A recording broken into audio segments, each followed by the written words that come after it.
Hi mga madam, brother PJ here. Ayan, so today meron tayong mga client. Ayan yung una nating client and then ito na yung result. Ayan, so happy ang client dyan, nag-dark base kami, naingatan and then walang damage. Ito naman yung second client natin, color treated na yan, galing din sa bleach. So gusto niya is magpa dark base naman ngayon. So dito nag-flex muna tayo. Ayan, so ayun yung mga client natin nung araw na yan. And then after ilang hours ng process, ayun na yung result. Boom! Happy dyan yung client, naingatan natin kahit sobrang bleach hair na siya.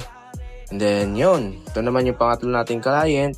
Kakakulay lang niya kahapon. And then ayun na yung result. So ayaw niya nung may pagka-ash, so ginawa natin siyang nasa shade ng brown. Ayun yung front, ito naman yung back.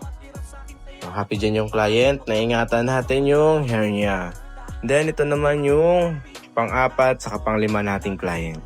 So client ko na sila before, pabalik-balik na yan sa akin. Ayun na yung kay ma'am, yung result. So nag-refresh lang kami ng color at gusto niya i-slide pa rin yung kulay. Ayaw niya ng mga dark shade. So happy dyan si ma'am. Thank you ma'am. And then ito naman yung kasama niya. Ayan. Nag-refresh lang din kami ng color dyan pero hindi ako yung nag-bleach sa kanya. Ito naman yung last client ni brother, pang-anim, si Sir Jeff. So on the spot booking yan guys. So after ilang hours ng process, ayun yung result. Boom. So gusto ni Sir is light yung kulay ng hair niya kasi marami siyang white hair. Anyway, nagkukulay pala siya madalas ng dark brown. Kaya naingatan niya ni brother. So thank you sir. Favorite ni brother, profit time. Yun, so flex muna si brother. Then dito, pauwi na. Flex muna bago umuwi.